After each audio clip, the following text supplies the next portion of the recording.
سیدنا علی رضی اللہ تعالی عنہ کی شہادت کے بعد خلافت جو ہے وہ حضرت حسن رضی اللہ عنہ کو ملی۔ ویسے ایک حدیث مبارک میں بھی آتا ہے کہ میرے آقا نے فرمایا کہ الخلافت بعدی 30 سنۃ، خلافت علی منہاج النبوت کا نظام جو ہے میرے بعد 30 سال تک رہے گا۔ اس کے بعد جو ہے پھر وہ بادشاہت آ جائے گی اور نظام آ جائیں گے، وہ خلافت علی منہاج النبوت نہیں رہے گی۔ تو سیدنا حسن بھی اس خلافت میں شامل ہیں۔ یاد رکھیں کہ سیدنا حسن اور حسین کی ہر لحاظ سے بڑی شان ہے۔ آپ کے والد حضرت علی المرتضیٰ ہیں، جن کے بارے میں حضور نے فرمایا تھا کہ انت اخی فی الدنیا والآخرہ، تم دنیا اور آخرت میں میرے بھائی ہو، اور جن کے ساتھ سیدہ فاطمہ الزہرا کا نکاح اللہ کے حکم سے حضور نے فرمایا، اور حضرت علی کے بارے میں فرمایا تھا کہ یہ وہ شخص ہے جو اللہ کے رسول کو بھی محبوب رکھتا ہے، اللہ اور اللہ کا رسول بھی اس کو محبوب رکھتے ہیں۔ اور یہ بھی آپ کی شان میں فرمایا تھا کہ لا یحبک الا مؤمن ولا یبغضک الا منافق، حضرت علی تم سے محبت مومن رکھیں گے، منافق کو بغض ہوگا۔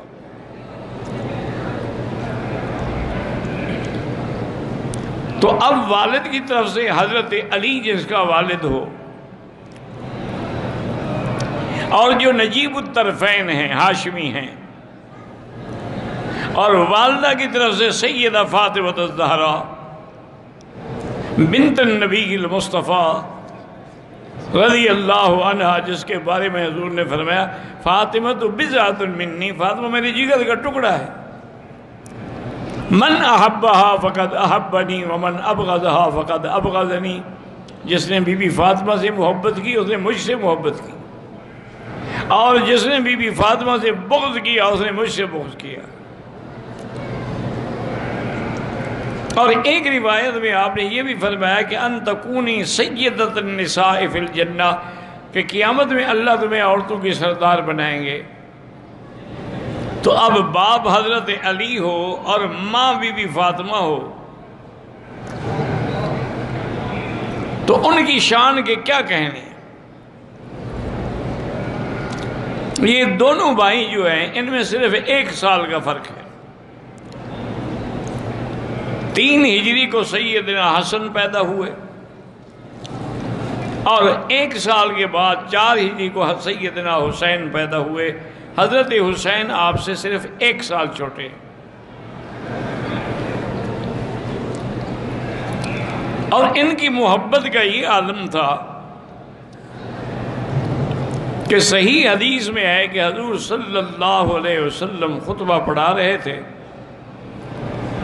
اور دونوں بھائی چھوٹے تھے، چلے آ رہے تھے، لیکن وہ کرتا تھا لمبا تھا، وہ پاؤں میں اٹک جاتا تھا، تو گرنے لگتے پھر کھڑے ہو جاتے۔ تو حضور سے برداشت نہ ہوا، آپ نے جمعہ کا خطبہ چھوڑ دیا اور جا کے دونوں کو اٹھایا اور ممبر پہ اپنے ساتھ بٹھایا، اور فرمایا کہ اللہ نے سچ فرمایا ہے کہ انما اموالکم و اولادکم فتنہ، کہ مال اور اولاد تمہارے لیے بڑی آزمائش ہے، دیکھو میں ان کا تکلیف برداشت نہیں کر سکتا۔ اسی طرح ایک دفعہ حدیث مبارک میں ہے کہ حضور نماز پڑھ رہے تھے،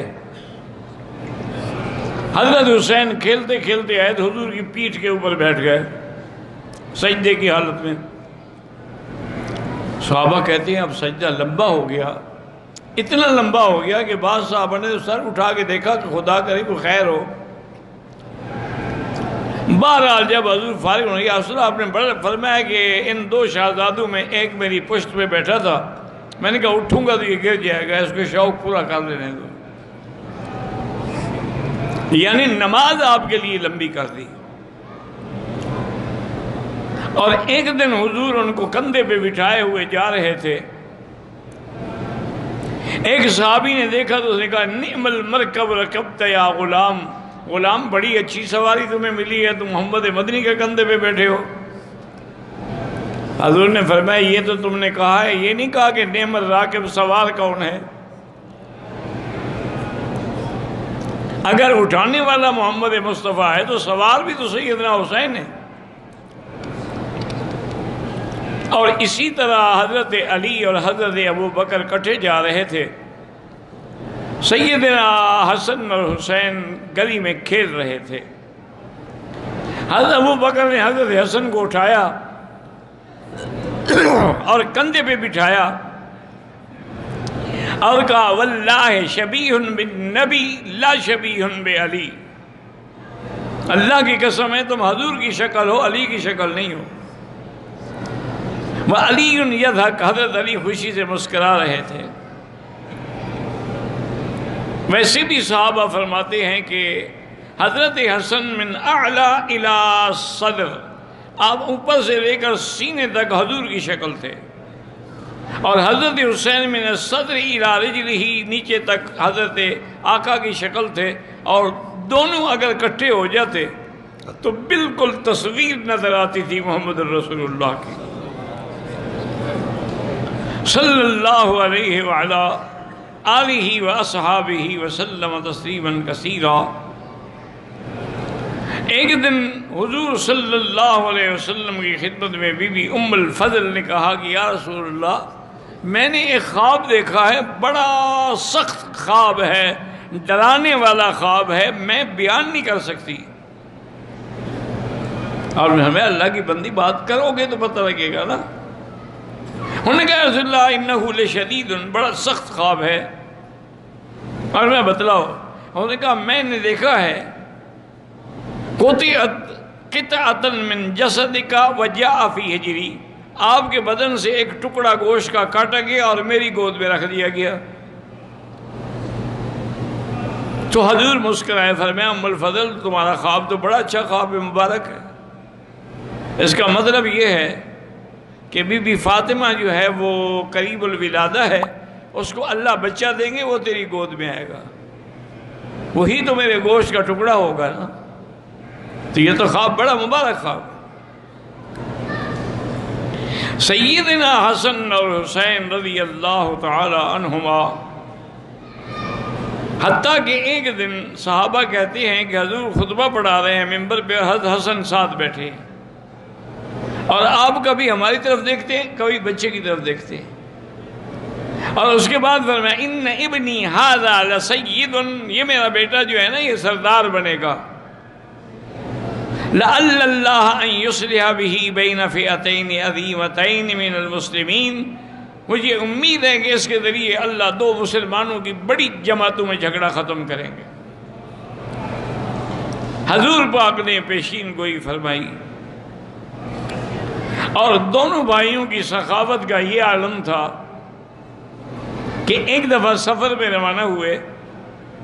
اللہ کی شان یہ ہے کہ مدینے سے کافی دور جب چلے گئے بارش شروع ہو گئی، تو انہوں نے دیکھا جیسے صحرا میں آپ دیکھتے ہیں نا بدو خیمے لگا کے بیٹھے ہوتے ہیں بیچارے، ایک خیمہ لگا ہوا ہے، تو آپ جلدی سے گئے تو بدو بھی نکلا، اس کی بیوی بھی۔ آپ نے کہا بھی بارش ہو گئی، ہمیں تم اپنے خیمے میں پناہ دے دو گے بارش تک؟ انہوں نے کہا مرحباً حباً و تکریماً، آئیں۔ ان کو پتہ نہیں ہے کہ یہ کون ہے۔ بارش جب تھم گئی تو اس نے جا کے ایک اپنا دمبا ذبح کیا، اس کو پکایا، تیار کر کے کھانے کے لیے رکھا۔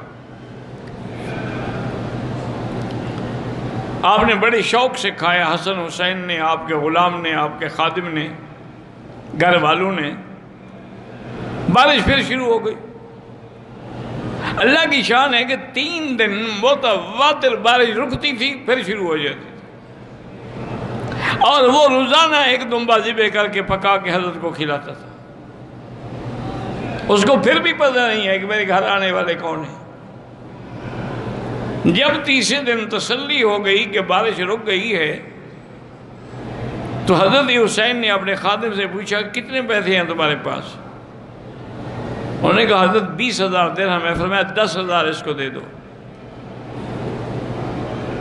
10,000 درہم اس بدو کو دیے، اور اس کے بعد فرمایا کہ دیکھو تم کبھی مدینے آؤ نا تو حسن حسین کا پوچھ لینا، ہم سفر میں ہیں تمہاری صحیح خدمت نہیں کر سکے۔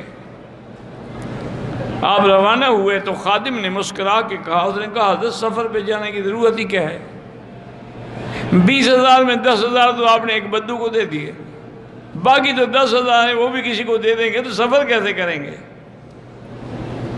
اس نے آپ کو 3 دمبے ذبح کر کے کھلائے ہیں، زیادہ سے زیادہ 1,000 کے ہوں گے۔ آپ نے فرمایا کہ نہیں، تم نے سمجھا نہیں ہے، وہ بدو ہم سے زیادہ سخی تھا۔ وہ حیران ہو گیا اور نے کہا حضرت آپ نے ان کو 10,000 دیا ہے، سخی وہ تھا۔ فرمایا اس کی تو جائیداد ہی 3 دمبے تھے نا، اس نے تو ساری جائیداد ہی ہم پر لٹا دی، ہم نے تو پھر بھی آدھے پیسے رکھ لیے ہیں، تو سخی تو وہ ہے، اس کی کل جائیداد غریب کی یہی 3 دمبے تھے، اس نے ہمارے لیے قربان کر دیے ہیں۔ رضی اللہ تعالی عنہ وارضاہ۔ حضرت حسن نے رضی اللہ تعالی عنہ نے حضرت حسین سے مشورہ کیا کہ بھائی جان، سیدنا علی ہمارے ابا کی اور حضرت معاویہ کی اتنی طویل عرصے سے جنگ ہے، اور اس لڑائی میں ہزاروں صحابہ شہید ہو گئے، فائدہ کیا ہوا؟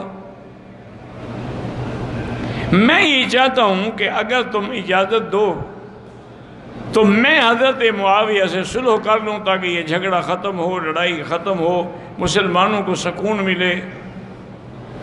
اب ہماری جماعت کے لوگ شام نہیں جاتے، ان کی جماعت کے لوگ مدینے نہیں آتے، یہ کوئی اچھی بات تو نہیں ہے۔ انہوں نے کہا بھائی جان آپ بڑے ہیں، آپ کی جو بھی اجازت ہو، جو بھی ارادہ ہو، میں بالکل آپ کے ساتھ ہوں۔ حضرت حسن رضی اللہ تعالیٰ عنہ نے حضرت معاویہ کو خط لکھا کہ تم آ جاؤ مدینے میں تمہاری ساتھ صلح بھی کرنا چاہتا ہوں، اور اب میں خلافت تمہیں دینا چاہتا ہوں۔ تو حضرت معاویہ رضی اللہ تعالیٰ عنہ تشریف لائے تو سیدنا حسن نے اپنی خلافت کا تاج ان کے سر پہ رکھا، اور اللہ نے اللہ کے نبی کی وہ جو پیشین گوئی تھی کہ 2 جماعتوں کے درمیان صلح ہوگی، وہ صلح ہو گئی الحمدللہ، سارے صحابہ مطمئن ہو گئے، لڑائی ختم ہو گئی، جھگڑے ختم ہو گئے، فتوحات کا دور شروع ہو گیا۔ اور حضرت معاویہ یجلہ ویکرمہ ویعظمہ، آپ کی بڑی تعظیم کرتے تھے حسن حسین کی۔ ایک دفعہ انہوں نے 10,000 درہم بھیجے، اور ساتھ یہ بھی لکھا کہ حضرت یہ ہدیہ ہے، نہ صدقہ ہے نہ زکوٰۃ ہے، کیونکہ صدقہ اور زکوٰۃ تو حضور کی اولاد پہ لگتی نہیں نا۔ اور اپنے خادم کو کہا کہ یہ 10,000 درہم جو ہے حضرت کو ہدیہ بھی پہنچاؤ، اور وہاں ایک دن رہ جانا، دیکھنا کہ حضرت حسین کیا کرتے ہیں، حسن کیا کرتے ہیں۔ جب آ گئے تو دونوں بھائی وہیں مسجد میں بیٹھ گئے، پیسے آگے رکھ لیے اور سب کو بلاتے گئے، اس غریب کو لے آؤ، اس کو لے آؤ، اس کو لے آؤ، دیتے گئے دیتے گئے دیتے گئے، مغرب تک سارے پیسے ختم، 10,000 درہم خیرات کر دیے۔ وہ آدمی واپس گیا، اس سے پوچھا حضرت معاویہ نے کیا ہوا؟ انہوں نے کہا حضرت وہ دونوں بھائی بیٹھ گئے، خیرات کرتے رہے، اور مغرب تک تو سارے پیسے ہی ختم ہو گئے، ان کے لیے خود تو 1 درہم بھی نہیں بچا۔ اور فرمایا مجھے یہی امید تھی، یہ آل رسول ہیں، یہ نواسہ محمد مصطفیٰ ہیں، یہ ابن علی المرتضیٰ ہیں، میرے فاطمہ بطن فاطمہ الزہرا ہیں، یہ سخی نہیں ہوں گے تو دنیا میں اور کون سخی ہوگا؟ حضرت معاویہ نے مزید 10,000 درہم بھیجے، اور ساتھ خط لکھا کہ حضرت اتنا بھی اسراف نہ کیا جائے کہ ایک دن میں 10,000 ختم۔ حضرت حسین نے ان کو جواب لکھا کہ معاویہ یہ اسراف وہ ہوتا ہے جو گناہ کے کام میں خرچ کیا جائے، جو اللہ کے کام میں خرچ ہو وہ اسراف نہیں ہوتا، وہ تو انفاق ہوتا ہے۔ تمہیں کس نے کہا ہے کہ یہ اسراف ہے؟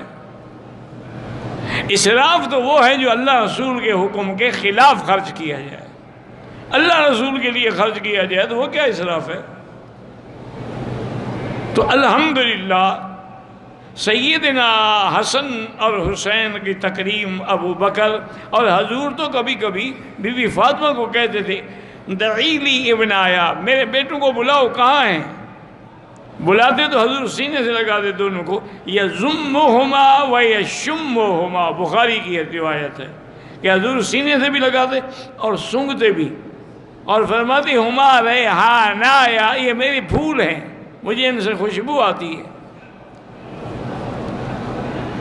حضرت حسن رضی اللہ تعالیٰ عنہ کے لیے سیدنا عمر بھی اتنی تکریم کرتے تھے کہ ایک دفعہ مال غنیمت کے جب آپ نے حصے کیے تو اصحاب بدر کے لیے 5,000 رکھے، تو حسن حسین کے لیے بھی 5,000 رکھے، یعنی آپ کو بھی وہی حصہ دیا جو سب سے بڑے صحابہ کو دیا گیا۔ اتنی تکریم کرتے تھے سیدنا حسن اور سیدنا حسین کی رضی اللہ تعالی عنہما و ارضاہما۔ اسی طرح سیدنا عثمان رضی اللہ تعالی عنہ سب سے زیادہ محبت کرتے تھے حضرت حسن سے اور حضرت حسین سے رضوان اللہ تعالی علیہم اجمعین۔ اور حضور پاک تو ہمیشہ فرماتے تھے اور اللہ سے دعا کرتے تھے کہ اللہم انی احبہما فاحبہما واحب من یحبہما، یا اللہ میں ان دونوں سے محبت کرتا ہوں، آپ بھی محبت کریں، اور جو ان سے محبت کرے آپ ان سے بھی محبت کریں۔ لیکن اللہ کی شان یہ ہے، انقلاب زمانہ ہے، سیدنا حسن رضی اللہ تعالی عنہ نے جنت البقیع میں دفن ہوئے اور مدینے میں آپ کی وفات ہوئی۔